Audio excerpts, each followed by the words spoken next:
شروع کوم په نامه د خدای چې بخښونکی او مهربان ذات دی. موږ د مردان خاص د ټولو عزتمندو غیرتمندو پښتنو وروڼو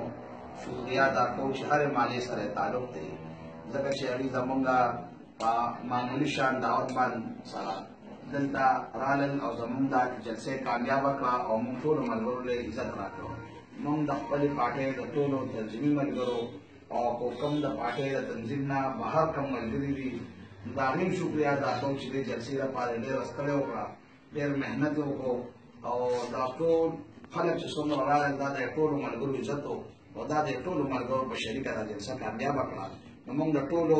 مردان خاص د غیرتمندو پښتنو وروڼو او د ټولو مالو سره چې کومو مالو سره چا تعلق دی د هغوی د زړه د کومې شکریا ادا کوو چې موږ د هغوی دا عزت راکړ او زموږ دا جلسه کامیابه کړه او دلته رالل. موږ د جاوید خان او د نعیم باچا هم شکریا ادا کوو چې هغوی موږ سره په عوامي نیشنل پارټۍ کې شمولیت سره د خاندانونو وکړو او هغوی په دې جلسه کې ستړې کړې وه.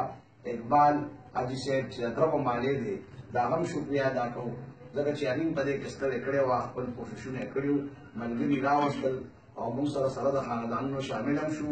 او په دې جلسه یې د کامیابولو کې هغوی موږ سره چې کوم کوښښونه کړي د هغوی هم شکریا ادا کوو. او موږ د مردان خاص د خلکو ډېر زیات احسانمن یو چې دا عزت یې موږ ته راکړ او زموږ دا جلسه یې کامیابه کړه. نو دوی نن ثابته کړه چې یاره زموږ د عوامي نیشنل پارټۍ